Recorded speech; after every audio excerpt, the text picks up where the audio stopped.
Street and South Temple was once the premier destination for people visiting the city, the Hotel Utah. For 3 decades now, it's been the Joseph Smith Memorial Building, but our Craig Wirth goes back to the 1980s and checks into the Hotel of Memories. It's tonight's Worth Watching. The Joseph Smith Memorial Building is one of grand trim and elegant lines from a different time and of a different use. The last time the eagle perched over the Hotel Utah was 31 years ago. Oh, indeed, it was the place to go for the ultimate in hospitality, good food, and great music. It's a story that goes back to 1909. Salt Lake City needed a palace, a statement, a great hotel. The Church of Jesus Christ of Latter-day Saints donated the corner and became the primary stockholder of what would become the Hotel Utah. Others bought stock in the $2 million pride of the city. And it opened June 9th, 1911. It would become famous for its rooftop dining under the stars, a garden restaurant like no others, and a grill that once had a real waterfall. Oh, but it wasn't cheap. Steaks and chops serving 4 people would run you $7. And the rooms, there was a bit of Europe right in the West.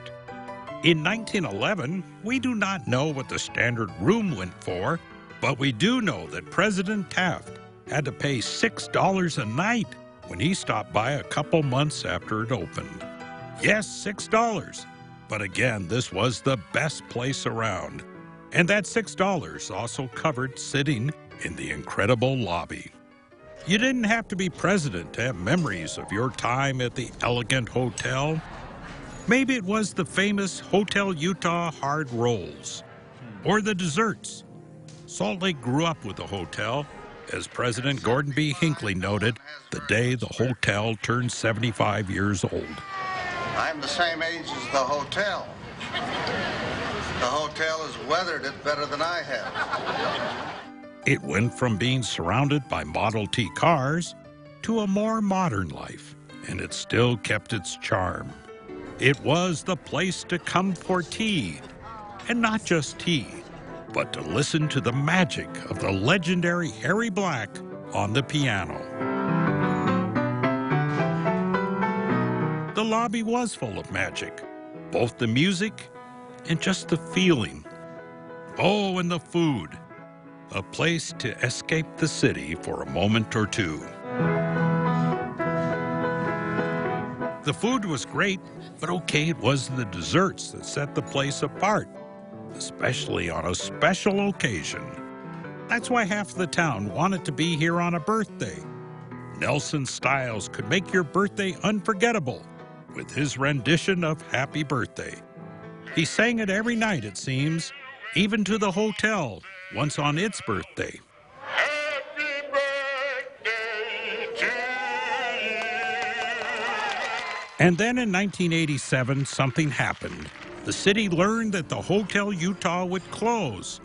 People wanted another picture, another memory. They flocked to reserve the rooms, which were now $58.85. Some might have honeymooned there. Others just knew it was like no other place around. You know, the place meant so much to everyone who lived here back then that when it closed, they had a charity sale of items from the Hotel Utah. And oh yes, I got this towel. No, I did not steal it. I bought it at the charity sale. Craig Wirth, News for Utah. Didn't steal it. That's his story, and he's sticking with it. You see, back then, hotels proudly put their logos on the towels, and some people proudly stole those towels to have them in their own houses, except for Craig. By the way, today, 2,000 hotels in the U.S. have little chips in their towels that will notify housekeeping if you try to take one into the elevator. Time now for